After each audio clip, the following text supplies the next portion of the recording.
The following is a special presentation of Tony Kurre Radio. Want the real story behind the sound bites and headlines? Let's find the facts. Remember, it's not a conspiracy theory if it's the truth. You are not paranoid or confused. You just need to know. And welcome in, one and all. It is time for this week's edition of Everything You Need to Know. And I'm sure that by this time, everybody, well, I'm not going to say everybody, because I think there's an awful lot of people that don't pay any attention to anything going on outside the realm of their own little vacuum universe. But on Sunday afternoon in Palm Beach, Florida, we had the second attempt of a would-be assassin trying to position himself to take a shot at the leading candidate for president right now, the Republican nominee, the former president, Donald J. Trump, playing his own golf course. And I have not played it. It's very exclusive, but it is the Trump International. It used to be the old Palm Beach golf club, very exclusive, right smack dab in the middle of West Palm Beach, near Congress, which is the main drag through there. Anyway, there's about 3 holes on that golf course, the 5th, 6th, and 7th, that borders the street. Just on the other side of the fence line, there are thick shrubberies there, but if you kind of work your way up through those trees, like this gentleman, Ryan, and I should not have called him a gentleman, Ryan Roof, this wacko did on Sunday, and he did it starting at 2 a.m. About 1:59, his phone pinged that's where he was. So he was physically located there for the next 13 hours until Donald Trump came through to play the 5th hole and head for the 6th tee box. Trump had just hit a shot on the green and was walking up toward the green when supposedly one of the Secret Service detail saw an odd object sticking through the fence that looked like a gun barrel. They shot a few warning shots up high into the trees, and the guy fled the scene, jumped in his car, tried to get away. This part of the story just kind of amazes me. A woman driving by recognized that he was running full speed, like he was trying to get away from something, jumped in his car, which was on the side of the road, and sped off. But it's amazing to me that this woman had just the instinct to take a picture of the license plate as the car sped away, and transmitted that to authorities, and that led to the arrest of Ryan Roof, who is just kind of a journeyman laborer with addresses in Virginia and Florida. He had a stolen tag on his car. This guy is a 3-time convicted felon. He is a guy that was convicted in 2002 of possessing a weapon of mass destruction. They have not described what exactly that was, but that's a pretty serious charge. In 2010, he was arrested for possession of a legitimate, fully operational machine gun, which is illegal to have in the state of Virginia. I think pretty much illegal to have anywhere in the United States. And a couple of years later, he got into some kind of domestic dispute and was holed up in a upstairs window as the police for 3 hours negotiated him to come out. So this guy has been all over. He's got a rap sheet as long as your left arm, but he's still walking around on the streets. Earlier this year, this character, so enamored by the whole you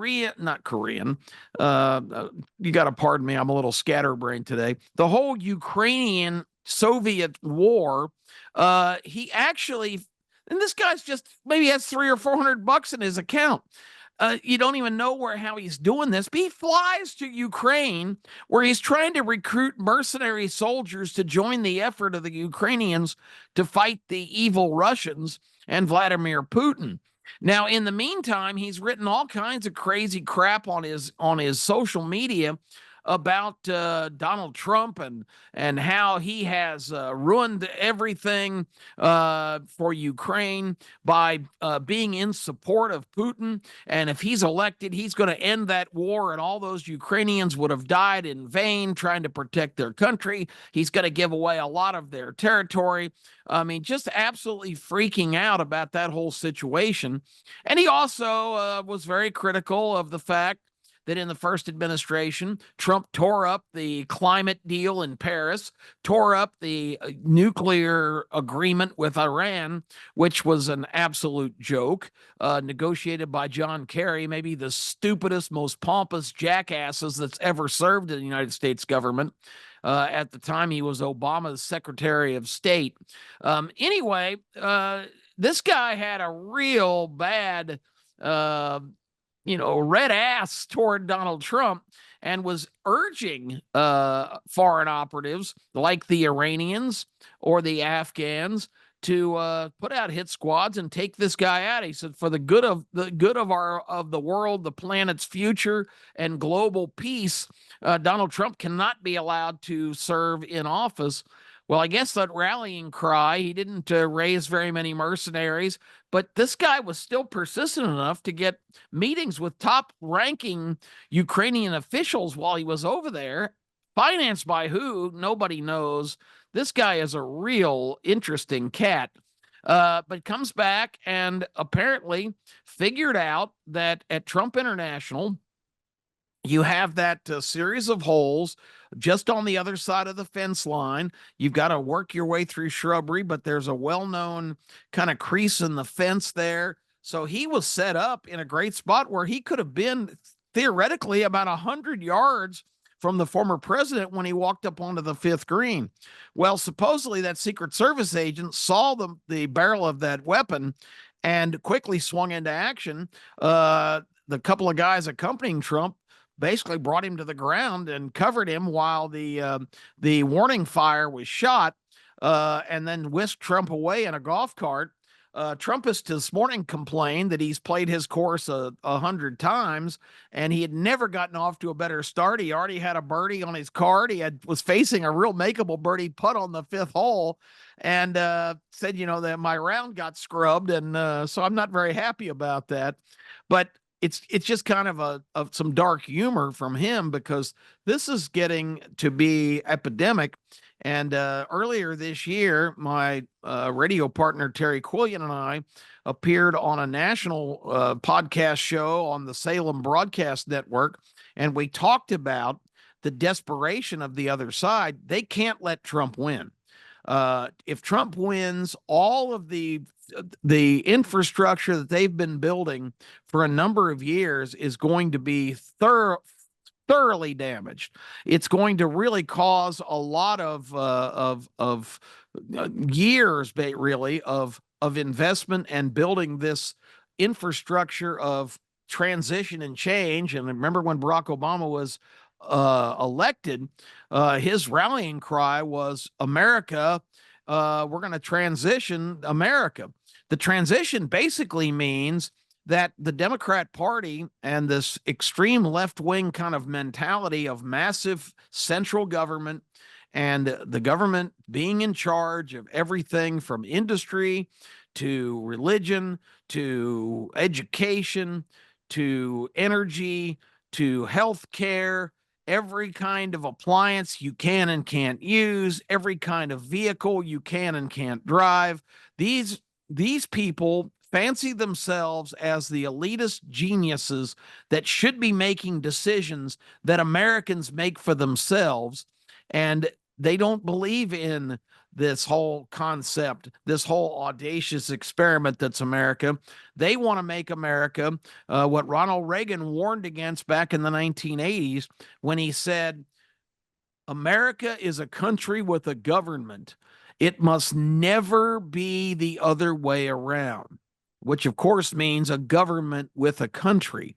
That's not what we're founded on. That's what our ancestors fled from the various places that they came to create this bold experiment called America. It's representative republic, and it is a government by the people, for the people, of the people that Lincoln said cannot perish from this earth. But anyway, that's kind of what we're up against here, because one of the last things the great Rush Limbaugh said as his broadcast career and life, sadly, was in its final days, he said, just heed these words. The Democrats talk about threat to democracy. It's all part of their reverse reality. They warn against things that they are perpetrating. Uh, the whole decline of democracy, you need not look any further than how Robert F. Kennedy Jr. was handled this year when he wanted to run for the Democrat nomination for president, and they would not allow him to run against Joe Biden. So he had to declare himself an independent candidate. They gave no one an opportunity to run against Joe Biden for the nomination. And they talk about him getting 14 million votes in the primaries. Well, that wasn't too difficult because he was the only one running. Yeah, there were a couple of token guys in some states that have managed to get on the ballot, but come on. They weren't serious contenders. They were running a guy in total mental decline who had no business being president to start with. That was a great scam they pulled over the eyes of unsuspecting Americans. They kept him in the basement.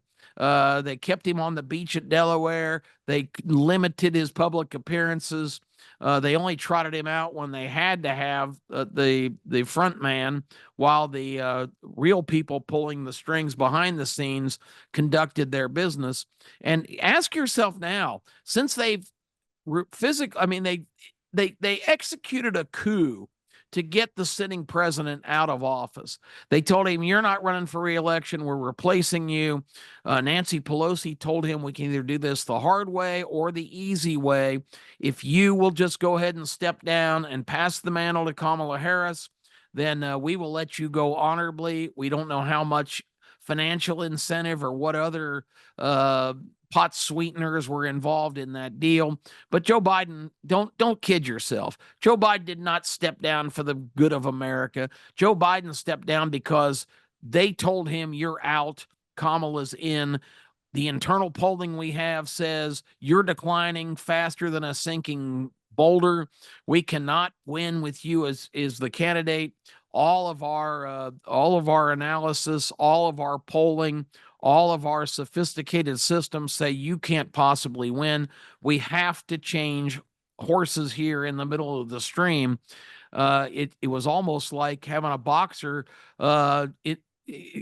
undergoing an 8 count and about to go down, and they called timeout and put a different fighter in the ring for the guy that had no chance of winning.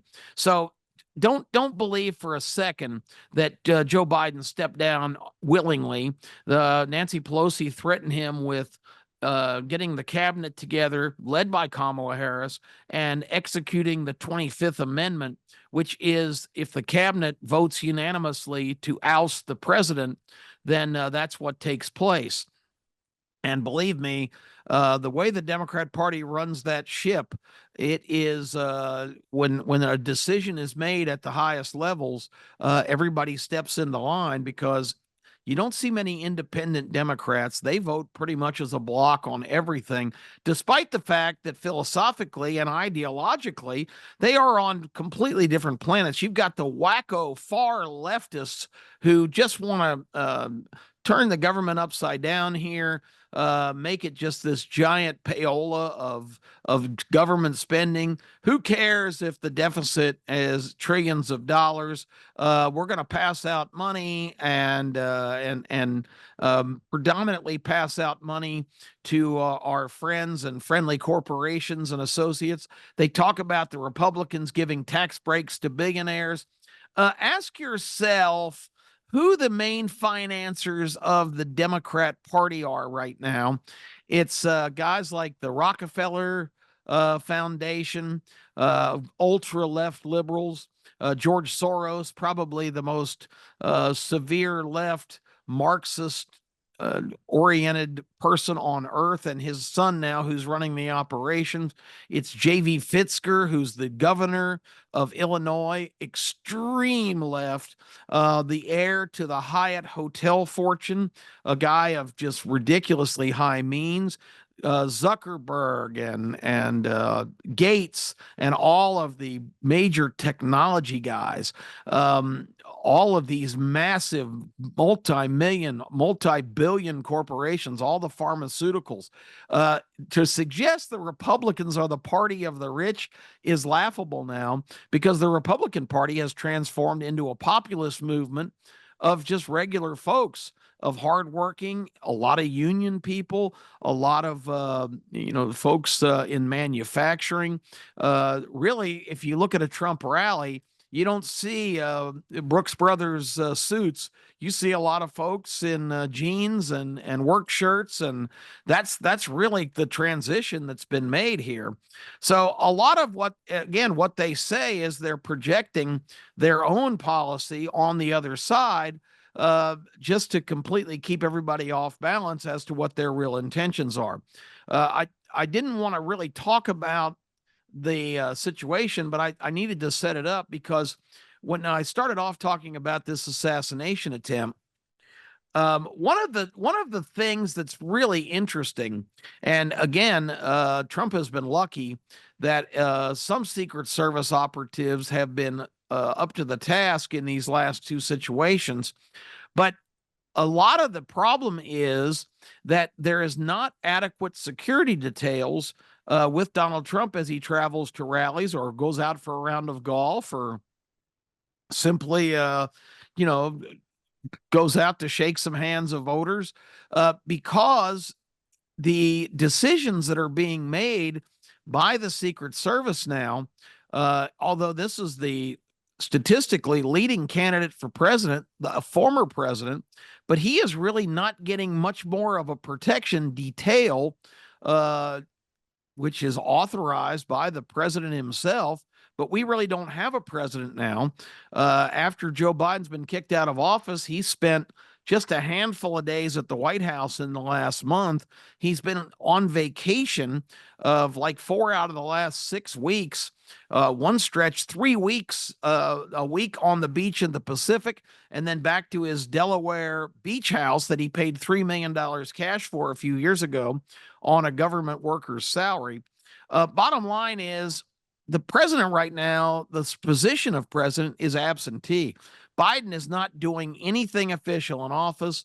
The world's on the brink of war, but they kicked him out, and I'm sure part of the deal was, look, I'm just going to go to the house here and do my thing, and if you guys don't want me, that's fine.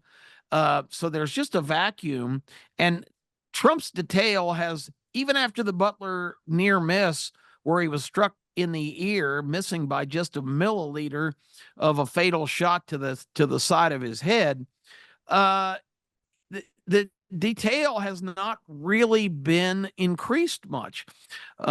You really need to have, on these kind of assignments, and I've even heard people say, well, if he's in this much danger, maybe he shouldn't be out there playing golf. If that's how you live your life, where you're so risk averse that you coddle in your cocoon in safety, that's just not who this guy is. And the fact of the matter is, he should be able to go out and get some recreation and play golf on a lovely Sunday afternoon, but he's also the most threatened person on the earth. You've got Secret Service details with Barack Obama and George W. Bush and Bill Clinton, and Jimmy Carter's still alive at 99 years old, although he's been in hospice care for almost a year now. I don't think the former president detail for Jimmy Carter and former President George W. Bush, or even Bill Clinton, that doesn't need to measure with Trump's. Trump is an active candidate. He is probably the most targeted man on earth. And these people will literally do anything to stop his campaign, his candidacy. And I don't think were you surprised when you heard there was another assassination attempt? I wasn't. I was expecting it. I thought it was inevitable. And I think it'll happen some more, because they're at the point now where they can't let this happen. And I'll tell you why. Because this government is being built in the image of what the creators, led by Barack Obama back when he won the presidency initially in 2008. Obama came in like a house of fire. And the thing he did very subtly, while kind of acting like a reasonable centrist president, but what Obama's genius in his 8 years in office was completely transforming almost every government department and bureau and agency and putting not the most qualified person of merit or experience or intellect in these positions, these major positions like federal judgeships, U.S. attorneys, um, personnel in the FBI, the CIA, all of these important agencies, even down to things like the Department of Transportation and other areas. They are all, if you look, headed by people that are politically motivated, that are very ideological, that are hard left sort of individuals. And it's not just their presence in these jobs, because they can be replaced if you ever lose an election. But the problem is, once somebody like that gets into these positions, they start to staff from the top down a complete and total lineup of people that are ideologically inclined along with them.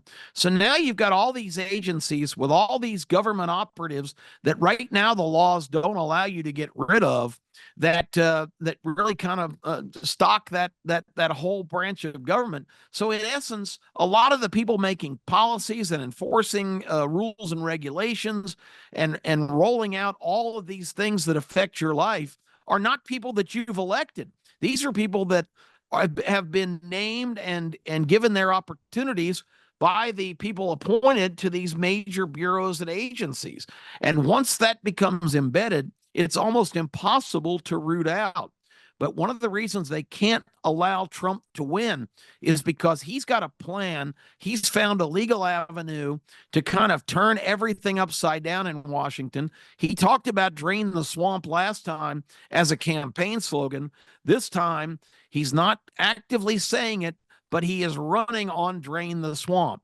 He's running on starting to be able to have the opportunity to get rid of access personnel and full departments, abolishing full departments like the Department of Education, clears out all those people, and all their government union protection that says they can't be fired goes away if their agency goes away.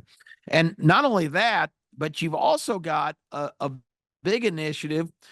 He's already said, and this is reason to vote for Trump alone, in my opinion, because no matter who's in power, you don't want a bunch of partisans in all these departments making decisions. I didn't vote for them. You didn't vote for them. But these are the people that are really running the day-to-day show. And Trump has already reached an agreement with Elon Musk, who I don't think anybody can dispute, has to be one of the smartest men in the world. The guy started from modest means and has made billions upon billions of dollars with innovative and brilliant business ideas, gone a lot of different directions, is involved in so many things.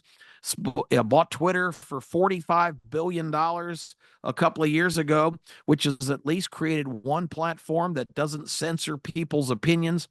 But Elon Musk has agreed to sit on a committee that will look at every aspect of the federal government. And this scares the bejesus out of everybody that's gravy training up there, living in gated communities, making $250,000, $300,000 to be some highfalutin agency major lieutenant who's making decisions on behalf of the American people that are not for the good of the American people, but for the good of this movement toward this massive central government.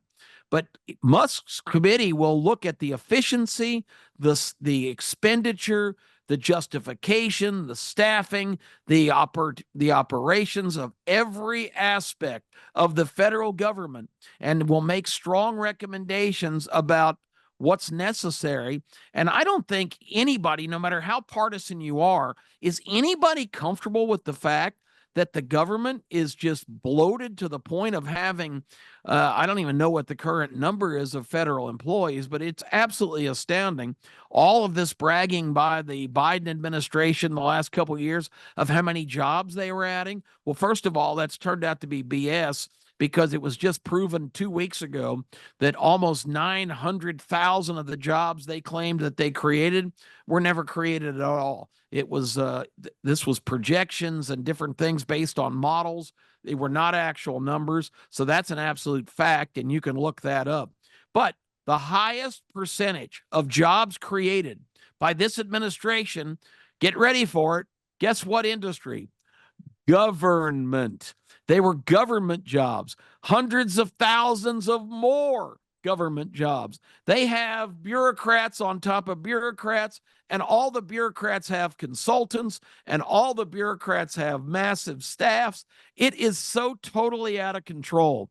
If Elon Musk and his committee, bipartisan, private citizens, gets in and does a real cavity search of the United States government, they are going to come back with so much waste and so much abuse and so much excess and so much corruption that it's going to just completely flush this whole movement toward the federal government running the show for all of us completely down the commode. If there's any reason to vote for Donald Trump, I don't care if you despise him. I don't care if he makes your skin crawl. He is an abrasive character. He is who he is. But this one single idea to have somebody finally perform a full enema on the federal government and flush down whatever they find is just a brilliant idea. And it's something that every American, I don't care what your politics are, if you want to continue to send your money to Washington so these people can live lavishly, be an elitist class, a ruling class, not people you voted for. And let me give you the prime example. We talk about the Secret Service, their staffing, their procedures. They've really slipped. The Secret Service was formed just after the Civil War in the 1860s. And their role at first was there was the printing operations had become so much more sophisticated that the Secret Service was initially formed to bust counterfeiting rings, which were plaguing the country when it tried to recover from the Civil War. That evolved through the end of the century. Lincoln, of course, assassinated in 1865. President James Garfield was shot and killed in 1881. And then William McKinley in 1902. That was 3 presidents in just 34 years assassinated. And the Secret Service was given the role of protecting key officials and the president. And they operated on kind of a secretive, their own agenda. They were part of the Treasury Department because that's how they were originally conceived. But believe me, they were their own agency with their own rules and procedures and training apparatus, and really recruited some of the top people in the country. And that's how it operated for many, many years. And you still had some problems. Of course, John F. Kennedy assassinated in 1963, but that initial run by the Secret Service, pretty effective. Theodore Roosevelt was actually shot during a speech, but thankfully he had a big vest on and something in his coat pocket that negated the bullet making much damage. But the bottom line is that really stepped up, and it was an agency unto itself. But that changed in 2002 when George W. Bush, after 9/11, created the Department of Homeland Security. And let me tell you what that agency is today. It is 22 federal agencies under the umbrella of the DHS, the Department of Homeland Security. And the man in charge of the DHS is the prime example of what I'm talking about. Alejandro Mayorkas, who is not an expert on any of the things that the DHS does, and some of the major ones, of course, border enforcement, the ICE agency that is in charge of finding and removing people that are in the country illegally.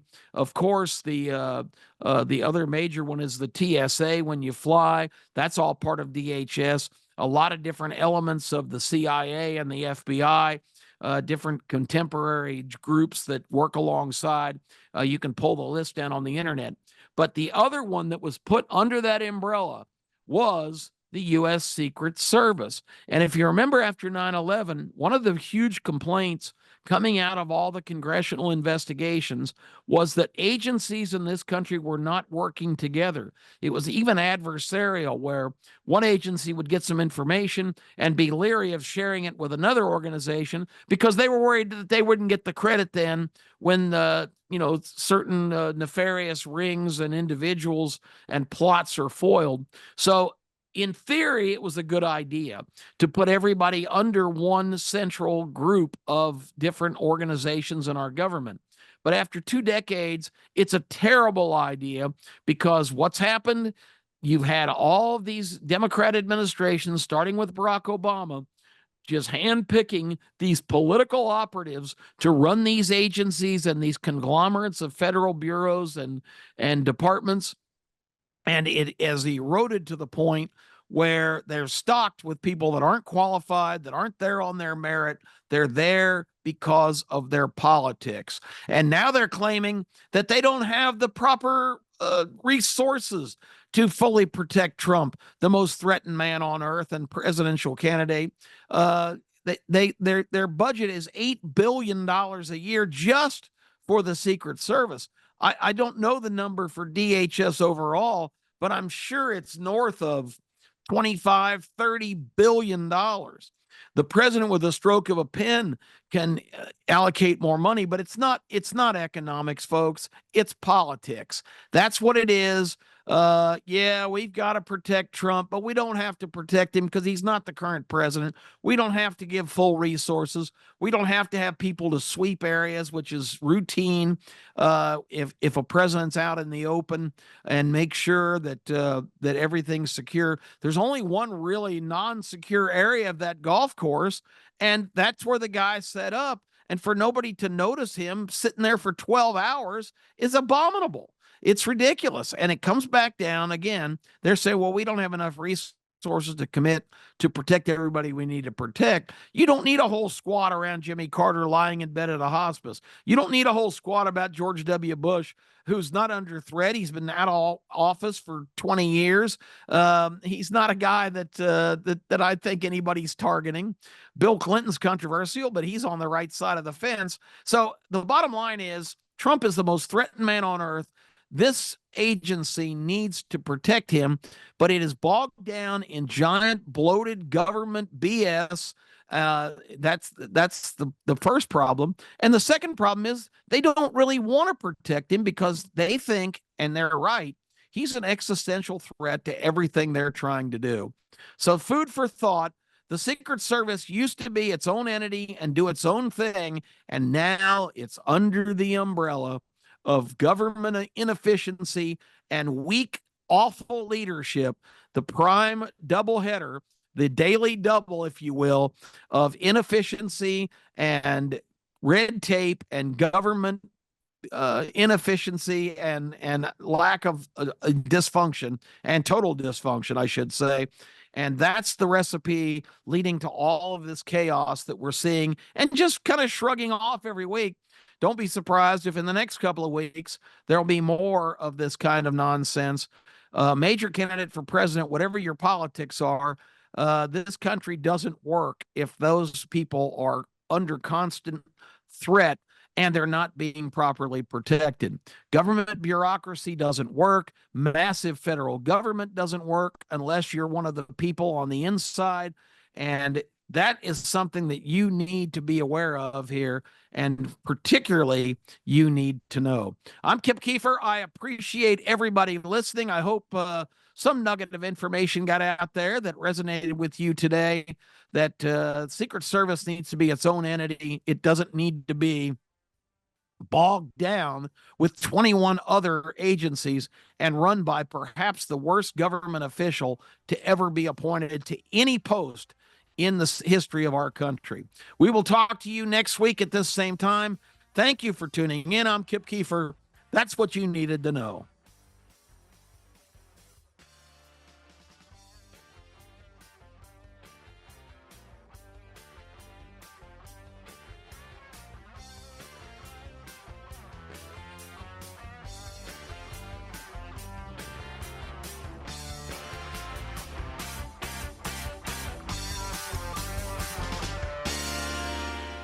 This has been a special presentation of Tony Kurre Radio.